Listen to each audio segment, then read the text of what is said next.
lanjutkan kembali Benang Merah. Mas Tony masih mendengar? Masih. Mas Tony, benarkah ormas yang Anda naungi sekarang ini ada backingnya? Ada. Dibutuhkan backing-backing seperti itu? Oh jelas, sangat dibutuhkan karena ketika terjadi sebuah permasalahan, entah itu bentrok dan lain sebagainya, apalagi berurusan dengan para penegak hukum, minimal bisa memfasilitasi ataupun bahkan tidak sampai terjadinya hukuman itu berlangsung seperti itu. Nah, backingnya itu biasanya orang-orang dari kalangan mana? Seperti apa? Yang jelas dari para penegak hukum. Oke. Nah, orang-orang yang punya kekuasaan, punya jabatan, punya pangkat yang Anda bilang tadi, itu biasanya sengaja direkrut atau memang mereka yang merekrut Anda? Kebanyakan yang saya alami dan sepengetahuan saya itu justru orang-orang penguasa yang punya jabatannya tinggi, entah itu di tingkat provinsi bahkan di tingkat nasional, yang mana mereka yang yang merekrut gitu. Nanti turun ke bawah, yang pada akhirnya kalau yang di bawah hanya sebatas massa gitu kan. Jadi ketika membuat sebuah ormas ataupun lembaga, kalau memang kita punya backingnya di atasnya kuat, jelas di bawahnya pun akar rumputnya pasti akan melihat gitu bahwa di belakang kita itu ada siapa gitu, seperti itu. Itu dana operasionalnya dari mana sih? Terkadang itu dari pembina sendiri, bahkan itu tadi bahkan dari pengusaha yang membutuhkan sebuah pekerjaan atau ya. Nah, kalau aksi-aksi kekerasan premanisme yang Anda lakukan itu untuk mengumpulkan dana juga? Iya. Oke. Nah, kenapa kemudian kebanyakan ketua-ketuanya itu hidupnya bermewah-mewahan? Mobilnya bagus, rumahnya bagus, tapi anak buahnya mohon maaf, kere-kere. Emang begitu ya?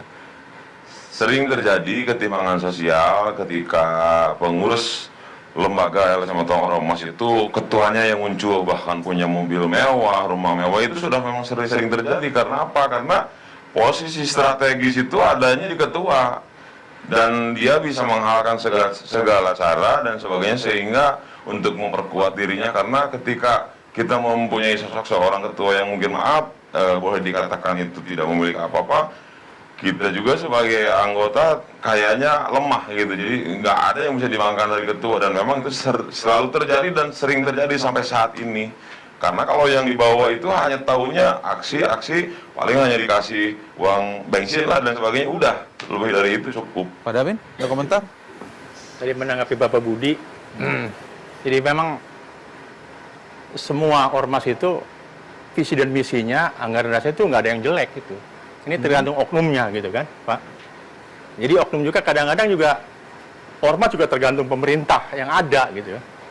Dia cari celah kan ormas, cari celah keburukan pejabat kan gitu. Jadi tadi itu kekurangannya itu. Mas Tony sudah bilang bahwa temennya ada yang sudah di penjara. Artinya ketika di ruang publik dia sudah banyak aturan main yang sudah dikenakan sanksi terhadap teman-temannya. Dan saya ingin menyampaikan di sini ya, karena tadi saya menyampaikan catatan 250.000 lebih yang baik, banyak sekali loh ini yang bergerak bidang narkoba, yang jangan sampai ormas-ormas lain nanti terpengaruh karena ada ormas yang kurang bagus.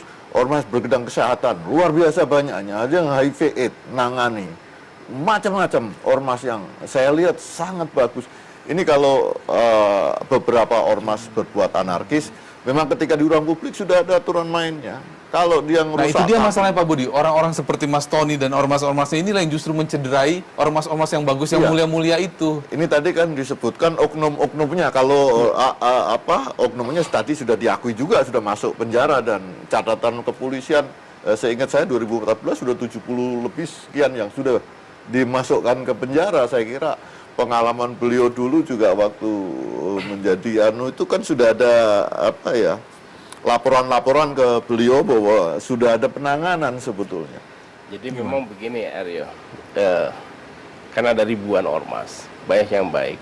Tapi kalau yang melakukan tindakan-tindakan anarkis, pasti seperti tadi Tony bilang, di backup oleh aparat, pasti itu. Karena kalau tidak akan punya keberanian sipil-sipil itu untuk melakukan sesuatu. Pasti punya. Oknum kali. Pasti ada baik resmi maupun tidak resmi, karena ada juga organisasi-organisasi yang di backup ini sebagai bagian dari kepanjangan tangan aparat juga. Banyak terjadi di beberapa daerah itu seperti begitu. Misalnya ketika penegak hukum menggertak, misalnya ada pelanggaran-pelanggaran di satu tempat, tidak digubris, tapi begitu dia turunkan kepanjangan tangannya yang organisasi ini, biasanya lebih takut sama mereka, atau bisa juga dibalik, mula-mula turun dulu gerombolan ini, setelah takut dia minta perlindungan kepada aparat. Jadi ada permainan-permainan semacam itu. Nah, dengan demikian maka mestinya kan pemerintah itu bisa membuka mata bahwa undang-undang ormas ini dibikin justru untuk memfasilitasi ormas-ormas yang ini. Jadi bukan kemudian karena ada 1-2 ormas yang anarkis kemudian bingung, ini harus segera direvisi nih, harus ada proses pembubaran ormas. Ormas kan nggak bisa dibubarkan. Karena organisasi bahkan ketika orang melakukan permufakatan berniat itu nggak ada masalah juga. Baru setelah bertindak, ada tindakan-tindakan pidana, ya baru hukum masuk ke situ. Jadi seharusnya kan ada negara, pemerintah ini membangun agar masyarakat itu happy dengan berormas. Nah, cuma memang situasi sekarang ini sejak 10 tahun belakangan ini, ormas itu kemudian selalu menjadi kepanjangan tangan politik. Jadi orang-orang dari ormas kemudian berlatih organisasi, kemudian masuk ke politik. Tapi tidak jarang juga yang dari politik kemudian agar memperkuat akarnya ke grassroots, dia masuk juga menjadi ormas. Nah, ini sudah mulai salah kaprah di Republik ini. Nah, Pak Budi, sebenarnya Kemendagri itu punya nggak daftar ormas-ormas yang diawasi begitu ya, yang nakal dalam tanda kutip, terus ditindak, itu ada? Sebetulnya kalau di undang-undangnya sendiri itu sudah tercantum ada larangan, ada sanksi, dan semua sanksi itu karena kita negara hukum lewat prosedur hukum, jadi lewat pengadilan dan sebagainya. Ini memang undang-undang itu mengatur demikian. Tetapi catatan-catatan tentu begitu mendaftar di tempat kami kan ada ADRT-nya yang kita baca. ADRT-nya bertentangan dengan Pancasila enggak? Dengan Undang-Undang Dasar enggak? Kan begitu. Kegiatannya seperti apa? Apakah ini bertentangan dengan peraturan yang ada? Misalkan di situ ada larangan tidak boleh mengambil alih tugas-tugas pemerintah atau tugas-tugas pengamanan lah. Kan kita memang lihat ada beberapa yang melakukan ambil alih tugas-tugas dari kepolisian misalkan. Dan ini sudah ditindak, Pak, ketika di lapangan. Kasusnya sudah banyak dan dilakukan penegakan hukum. Ketika kita bicara ormas sama oknum, kan ini harus dibedakan. Oknum sudah banyak diproses, ditangkap. Ketika ini desainnya dari ormas, maka ormas ini bisa langsung dibubarkan dengan prosedur di pengadilan.